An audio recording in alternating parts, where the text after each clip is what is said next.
Hi everyone, welcome to Brainford, your trusted platform for smart learning. In today's video, we'll explore the most important question from Mauryan Empire and Mahajanpadas, the topic that are frequently asked in competitive examination like RRB, NTPC and SSC and many more exams. These questions are based on the actual previous year paper, so make sure you don't skip them. Today, they can play a key role in boosting your exam score, so stay tuned, hit the like button and subscribe the Brainford. So let's get started today's session. आज हम question number 32 से start करेंगे। इससे पहले मैंने question आपको discuss कर दिया है, सो चलिए स्टार्ट करते हैं क्वेश्चन नंबर 32 से। ऋग्वेद में 1028 सूक्त है जिन्हें 10 पुस्तकों में वर्गीकृत किया गया है, जिन्हें किस नाम से जाना जाता है? तो इसका राइट आंसर मंडल है।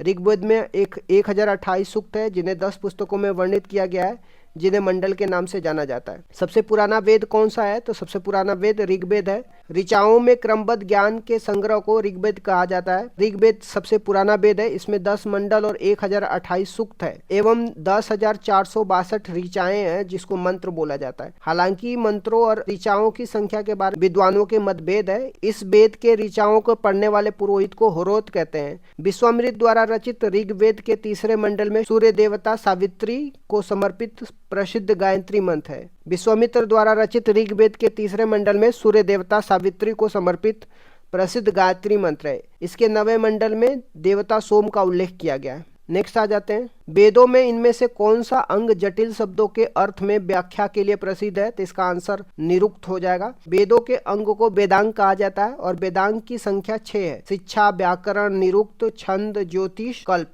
इनमें से वेदों का अंग निरुक्त जटिल शब्दों में अर्थ एवं व्याख्या के लिए प्रसिद्ध है। जो कठिन शब्द व्याकरण की पहुंच से बाहर थे, उनके अर्थ जानने के लिए निरुक्त की रचना की गई और निरुक्त के रचयिता यास्क हैं। यास्क मुनि ने ही निरुक्त को व्याकरण का पूरक माना है। भारत का राष्ट्रीय आदर्श वाक्य सत्यमेव जयते अर्थात सत्य की हमेशा विजय होती है किस प्राचीन भारतीय शास्त्र से उद्गृत एक मंत्र है? तो इसका राइट आंसर बी होगा, मुंडको उपनिषद से लिया गया। भारत का राष्ट्रीय आदर्श वाक्य सत्यमेव जयते सत्य की हमेशा विजय होती है मुंडको उपनिषद से लिया गया है। इसका उल्लेख सम्राट अशोक द्वारा बनवाए गए सिंह स्तंभ सारनाथ में भी है, जिन्हें हूबहू भारत के राष्ट्रीय प्रतीक में शामिल किया गया है। धनुर्वेद यजुर्वेद का उपवेद है। इसका संबंध निम्न में से किससे है? तो इसका राइट आंसर युद्ध कौशल से है। धनुर्वेद यजुर्वेद का उपवेद है। इसके अंतर्गत धनुर्विद्या या सैन्य विज्ञान आता है। धनुर्वेद वह शास्त्र है जिसमें धनुष चलाने के विद्या का निरूपण किया गया है। मधुसूदन सरस्वती ने अपने प्रस्थान वेद नामक ग्रंथ में धनुर्वेद को यजुर्वेद का उपवेद लिखा है।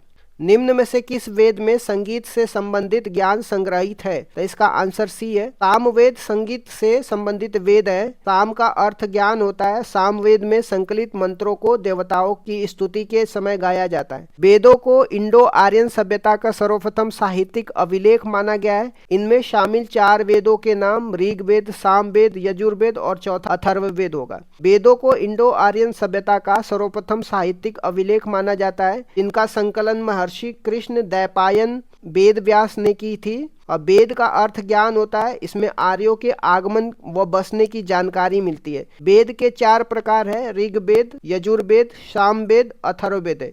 इन 4 वेदों को ही संहिता कहा जाता है। मुंडक उपनिषद किससे संबंधित है? तो इसका राइट आंसर अथर्ववेद होगा। मुंडक उपनिषद अथर्ववेद की शौनकी शाखा का उपनिषद है। इस उपनिषद में 3 मुंडक है। प्रत्येक मुंडक के 2-2 खंड है और कुल 64 मंत्र है। मुंडक उपनिषद को मंत्रोपनिषद के नाम से भी जाना जाता है। भारत के राष्ट्रीय प्रतीक में अंकित सत्यमेव जयते शब्द भी मुंडकोपनिषद से लिया गया है। भारत की वैदिक काल अवधि कब तक चली है? तो इसका राइट आंसर 1500 से लेके 500 बीसी के बीच में। सिंधु घाटी सभ्यता के पतन के बाद जो नवीन संस्कृति प्रकाश में आई थी, उसके विषय में हमें संपूर्ण जानकारी वेदों से प्राप्त होती है। इसलिए इस काल को हम वैदिक काल के नाम से जानते हैं। इसका समय 1500 से 500 ईसा पूर्व तक है। यजुर्वेद में यजुर का अर्थ क्या है? तो इसका आंसर बलिदान होगा। यजुर्वेद में यजुर का अर्थ बलिदान होता है। यजुर्वेद में यजुर का अर्थ बलिदान है। यजुर्वेद हिंदू धर्म का एक महत्वपूर्ण श्रुति धर्म ग्रंथ है। इसमें यज्ञ एवं बलि की प्रक्रिया के बारे में बताया गया है। यह हिंदू धर्म के 4 प्रमुख ग्रंथों में से एक है। निम्नलिखित में से किस वेद में बीमारियों का उपचार दिया गया है? तो इसका राइट आंसर अथर्व होगा। अथर्ववेद में बीमारियों के उपचार के बारे में बताया गया है। अथर्ववेद में मनुष्यों के सामान्य विचारों तथा अंधविश्वासों का विवरण मिलता है। इसमें विविध विषयों से संबंधित मंत्र तथा रोग निवारण, समन्वय, राजभक्ति, विवाह, प्रणय गीतों आदि के विवरण सुरक्षित है। यह अथर्व ऋषि द्वारा रचित किया गया है। अब आ जाते हैं महाजनपदाज के बारे में। निम्नलिखित में से कौन गलत जोड़ी का चयन कीजिए। चंद्रगुप्त मौर्य बिंबिसार गुप्त होगा, बिंबिसार का गुप्त होगा, राजा का चोल होगा, कनिष्क का कुड़ार होगा। तो इसका राइट आंसर बी हो गया गलत। बिंबिसार ने 544 ईसा पूर्व में मगध पर हर्यक वंश की स्थापना की थी।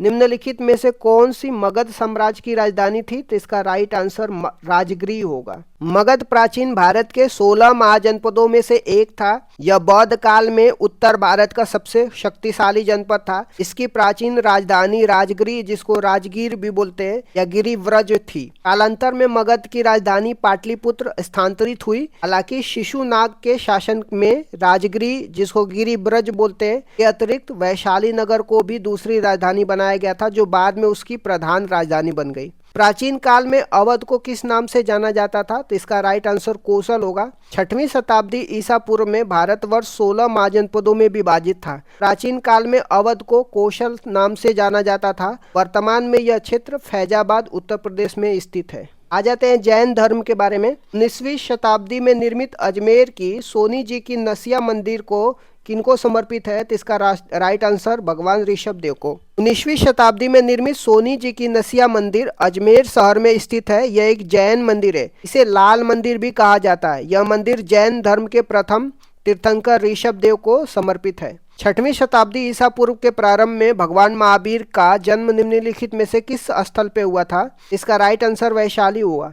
महावीर स्वामी जैन धर्म के 24वें और अंतिम तीर्थंकर थे। उनका जन्म 540 ईसा पूर्व में कुंडल ग्राम वैशाली में हुआ था। इनके पिता का नाम सिद्धार्थ और ज्ञात्रक कुल के प्रधान थे और माता त्रिशला लिच्छवी राजा चेटक की बहन थी। विदित है कि जैन धर्म के संस्थापक एवं प्रथम तीर्थंकर ऋषभ देव थे। भगवान महावीर का मूल नाम क्या था। भगवान महावीर का मूल नाम वर्धमान था। महावीर का जन्म प्राचीन वज्जी गणतंत्र की राजधानी वैशाली के निकट कुंडल ग्राम के जातक कुल के प्रधान सिद्धार्थ के यहाँ 540 ईसा पूर्व में हुआ था। इनकी माता का नाम त्रिशला जो लिच्छवी राजकुमारी थी और इनकी पत्नी का नाम यशोदा था। महावीर को जृंभिक के समीप रिजु पालिका नदी के किनारे कैवल्य सर्वोच्च ज्ञान प्राप्त हुआ था। जैन मठ संस्थाओं को क्या कहा जाता था। तो इसका राइट आंसर बसादीस होगा। जैन मठ संस्थाओं को बसादी या बसादीस कहा जाता है। जैन धर्म के प्रथम तीर्थंकर ऋषभ देव तथा 24वें तीर्थंकर महावीर स्वामी हुए थे। महावीर स्वामी के अनुयायियों को मूलतः निर्ग्रथ कहा जाता था। 24वें जैन तीर्थंकर का नाम क्या था। तो इसका राइट आंसर महावीर होगा। जैन धर्म के 24वें एवं अंतिम तीर्थंकर महावीर थे। महावीर स्वामी का जन्म 599 ईसा पूर्व में वैशाली में हुआ था। जैन धर्म के संस्थापक एवं प्रथम तीर्थंकर ऋषभ देव थे। जैन धर्म 2 समुदायों में विभाजित हो जाता है, श्वेतांबरम और दिगंबरम। जैन साहित्य विशाल है, जिनमें से अधिकांश धार्मिक साहित्य है। संस्कृत, प्राकृत, अपभ्रंश भाषाओं में यह साहित्य लिखा जाता है। जैन धर्म के 3 रत्न सम्यक दर्शन, सम्यक ज्ञान और सम्यक आचरण है। त्रिरत्न की इस अवधारणा संबंधित है किससे। तो इसका राइट आंसर जैन धर्म से। और ये 3 रत्न कौन है। सम्यक दर्शन, सम्यक ज्ञान और सम्यक आचरण है। जैन धर्म के अनुसार त्रिरत्न सम्यक दर्शन, सम्यक ज्ञान और सम्यक आचरण है। बौद्ध धर्म के अनुसार त्रिरत्न बुद्ध, धम्म और संघ है। निम्नलिखित में से अनुसरण किए जाने वाले धर्म और पवित्र पुस्तिका की कौन सी जोड़ी असंगत है। इस्लाम का कुरान सही है। सिख धर्म का गुरु ग्रंथ साहिब होता है। जैन धर्म का उपनिषद नहीं होता है। जैन साहित्य का प्राचीनतम भाग आगम कहलाता है। जैन रचनाकारों ने पुराण काव्य, चरित काव्य, कथा काव्य, रास काव्य आदि ग्रंथों की रचनाएं की है। उपनिषद हिंदू धर्म के महत्वपूर्ण श्रुति धर्म ग्रंथ है। ये वैदिक वांग्मय के अभिन्न अंग है। इसमें से परमेश्वर, परमात्मा, ब्रह्मा और आत्म के स्वभाव और संबंध का बहुत ही दार्शनिक और ज्ञान पूर्णक वर्णन किया गया है। नेक्स्ट आ जाते हैं बौद्धिज्म के बारे में। बौद्ध ने अपना प्रथम उपदेश सारनाथ में अपने 5 शिष्यों को दिया था, जिसे कहा जाता है धर्मचक्र प्रवर्तन है। उरुवेला में ज्ञान प्राप्त करने के बाद गौतम बुद्ध ने पहला उपदेश सारनाथ में 5 ब्राह्मणों को दिया, जिसे धर्म चक्र प्रवर्तन के नाम से जाना जाता है। बुद्ध ने सर्वाधिक उपदेश कौशल की राजधानी श्रावस्ती में तथा महावीर स्वामी ने सर्वाधिक उपदेश राजगृह में दिए थे। वैशाली में द्वितीय बौद्ध संगति किसके द्वारा संचालित किया जाता है? तो इसका राइट आंसर काल अशोक होगा। बौद्ध संगति की बात करते हैं तो प्रथम बौद्ध संगति महाकश्यप अध्यक्ष होते हैं और उसके जो समकालीन शासक होते हैं अजात शत्रु होते हैं और राजगृह में होती है। बौद्ध धर्म की द्वितीय संगति सभाकमी अध्यक्ष होते हैं, काल अशोका शासक होते हैं और वैशाली में होती है। बौद्ध धर्म की तृतीय संगति मोगली पुत्र 30 अध्यक्ष होते हैं और शासक अशोक के समय में पाटलिपुत्र में तृतीय संगति हुआ था। चतुर्थ संगति बौद्ध धर्म की वसुमित्र अध्यक्ष होते हैं, शासक कनिष्क होते हैं, कुंडल वन में होता है। थेरी गाथा एक बौद्ध ग्रंथ है जो इसका हिस्सा है। यह भिक्षुणियों द्वारा रचित छंदों का संग्रह है। इसका राइट आंसर बी होगा, सुत्त पिटक होगा।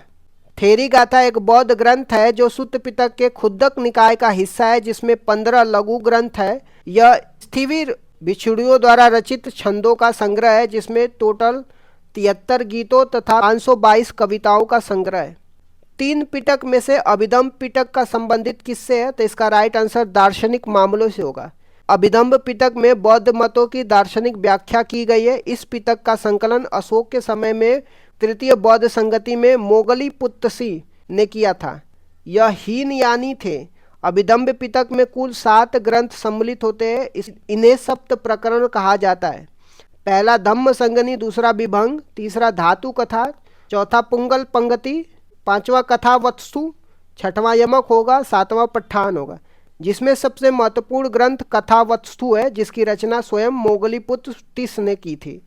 निम्नलिखित में से किस स्थान पर गौतम बुद्ध ने आत्मज्ञान प्राप्त किया था? तो इसका राइट आंसर बोध गया होगा।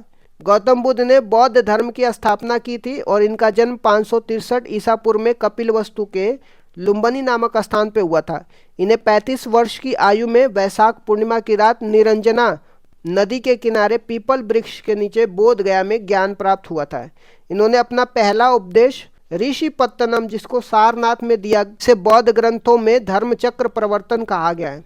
सुत्त पिटक के संदर्भ में निम्नलिखित में से कौन सा कथन सही है? तो इसका राइट आंसर जो होगा बी, यह मगध के शासक और बुद्ध के बीच की बातचीत से संबंधित है। विनय पिटक, सुत्त पिटक, अभिधम्म पिटक बौद्ध के त्रिपिटक कहलाते हैं। इन तीनों पिटकों की भाषा पाली है। सुत्त पिटक में बुद्ध के धार्मिक सिद्धांतों का संवाद के रूप में संकलित किया गया है। विनय पिटक में संघ के भिक्षु और भिक्षुणियों के लिए बनाए गए नियम का संग्रह किया गया है। अभिधम्म पिटक का संबंध बौद्ध धर्म के दर्शन से है। हीनयान और महायान किस धर्म के पंथ है? तो इसका राइट आंसर बौद्ध धर्म होगा। हीनयान और महायान बौद्ध धर्म की शाखाएं हैं। चतुर्थ बौद्ध संगति कनिष्क के समय के बाद बौद्ध धर्म 2 भागों में हीनयान तथा महायान में विभाजित हो गया। बौद्ध धर्म के महायान संप्रदाय का आदर्श बोधित्व है। बोधित्व दूसरे के कल्याण को प्राथमिकता देते हुए अपने निर्माण में विलंब करते हैं। हीनयान का आदर्श अहर्त पद को प्राप्त करना होता है। जो व्यक्ति अपनी साधना से निर्माण की प्राप्ति करते हैं उन्हें ही अहर्त कहा जाता है। सिंह चतुर्मुख स्तंभ कहाँ पे स्थित है? तो इसका राइट आंसर सारनाथ होगा। महात्मा बुद्ध ने ज्ञान प्राप्ति के बाद अपना पहला उपदेश सारनाथ में दिया था, जिन्हें धर्म चक्र प्रवर्तन कहा जाता है। जैन ग्रंथों में सारनाथ को सिंहपुर कहा गया है। सारनाथ में अशोक का सिंह, चतुर्भुज स्तंभ, बुद्ध का मंदिर, चौखंडी स्तूप, सारनाथ का वस्तु संग्रहालय, मूल गंधकुटी आदि दर्शनीय स्थल है। बोधित्व की अवधारणा इनमें से किससे संबंधित है? तो इसका राइट आंसर महायान बौद्ध धर्म है। बोधित्व बौद्ध मत के महायान संप्रदाय का आदर्श एवं केंद्रीय कल्पना है। पारस्परिक रूप से महान दया से प्रेरित बोधिचित्त जनित सभी संवेदीन प्राणियों को लाभ के लिए सहज इच्छा से बुद्धत्व प्राप्त करने वाले बोधित्व माना जाता है। विनय और सुत्त पिटक इनमें से किसकी शिक्षाओं का संकलन है? तो इसका राइट आंसर गौतम बुद्ध होगा। त्रिपिटक बौद्ध ग्रंथों में सर्वाधिक महत्वपूर्ण है। बुद्ध की मृत्यु के बाद उनकी शिक्षाओं का संकलन 3 भागों में बांटा गया है। इन्हीं को त्रिपिटक कहा जाता है। ये विनय पिटक हो गया, जिसमें संघ संबंधित नियम तथा आचार की शिक्षाएं हैं। सुत्त पिटक होगा जो धार्मिक सिद्धांत है। अभिधम्म पिटक होगा जो दार्शनिक सिद्धांत के रूप में मिलते हैं। इन सभी को पाली भाषा में लिखा गया। गौतम बुद्ध के निम्नलिखित उपदेशों में से किसे अग्नि उपदेश के रूप में जाना जाता है? तो इसका राइट आंसर आदित्य पर्याय सूत्र है। आदित्य पर्याय सूत्र को अग्नि उपदेश के रूप में जाना जाता है। इस प्रवचन में बुद्ध 5 इंद्रियों और मन से वैराग्य के माध्यम से दुख से मुक्ति प्राप्त करने का उपदेश देते हैं। धम्मचक्र प्रवर्तनम सूत्र पाली में, धर्मचक्र प्रवर्तन सूत्र संस्कृत में बौद्ध ग्रंथ है जिसमें गौतम बुद्ध द्वारा ज्ञान प्राप्ति के बाद दिया गया प्रथम उपदेश संग्रहित है। जातक कथाएं निम्नलिखित में से संबंधित है? तो इसका राइट आंसर होगा बौद्ध धर्म से संबंधित है। जातक कथाएं साहित्यिक रचनाएं में गौतम बुद्ध के पिछले जन्मों के बारे में है। यह बौद्ध ग्रंथ त्रिपिटक का भाग है। बौद्ध धर्म की स्थापना गौतम बुद्ध ने 5वीं शताब्दी में की थी। इनका जन्म लगभग 563 ईसा पूर्व में हुआ था। बुद्धचरित नामक महाकाव्य किसने लिखा था? तो इसका राइट आंसर अश्वघोष होगा। बुद्धचरित महाकाव्य के लेखक अश्वघोष है। बुद्धचरित संस्कृत का महाकाव्य है। इसकी रचना 2री शताब्दी में हुई थी। इस महाकाव्य में गौतम बुद्ध का जीवन चरित्र वर्णित है। बुद्धचरित में 28 सर्ग हैं जिनमें 14 सर्गों तक बुद्ध जन्म से बुद्धत्व प्राप्त का वर्णन किया गया है। निम्नलिखित में से कौन सा स्थल बौद्धों को तीर्थ स्थल में से नहीं है? तो इसका राइट आंसर ग्वालियर होगा। बोध गया बौद्ध से संबंधित है। सारनाथ और कुशीनगर भी बौद्ध से संबंधित है। गौतम बुद्ध का जन्म कहाँ पे हुआ था? तो गौतम बुद्ध का जन्म लुम्बिनी में हुआ था। उस बौद्ध ग्रंथ का नाम बताइए जिसमें भिक्षुओं के लिए नियम का उल्लेख किया गया। तो इसका राइट आंसर विनय पिटक होगा। स्तूपा क्यों बनाए गए थे? तो इसका राइट आंसर होगा पवित्र स्मृति चिन्ह रखने के लिए। गौतम बुद्ध को ज्ञान कहाँ पे प्राप्त हुआ था? इसका राइट आंसर बोध गया में। बौद्ध तीर्थ स्थान दांत का मंदिर कहाँ पे स्थित है? तो इसका राइट आंसर श्रीलंका होगा। दांत का मंदिर श्रीलंका के कैंडी शहर में स्थित है। बोरोबुडुर बुद्ध मंदिर कहाँ पे स्थित है? तो इसका राइट आंसर इंडोनेशिया होगा। जहाँ यह मानते हैं कि भगवान बुद्ध ने अपना पहला उपदेश दिया था उस स्मारक का नाम बताइए जिसे seat of the Holi Buddha बोला जाता है। तो इसका राइट आंसर होगा धमेक स्तूप सारनाथ होगा। महात्मा बुद्ध ने अपना पहला उपदेश सारनाथ के 5 ब्राह्मण सन्यासियों को दिया था। इसी स्थान पर सम्राट अशोक ने धमेक स्तूप का निर्माण करवाया था। उनके द्वारा दिया गया ये पहला उपदेश धर्मचक्र प्रवर्तन कहलाया जिसे seat of the Holi Buddha भी कहा जाता है। तो इस तरीके से मैंने बौद्ध से रिलेटेड कुछ इंपॉर्टेंट क्वेश्चन डिस्कस कर दिया। Thank you so much guys. Keep loving, keep supporting. Bye bye, see you.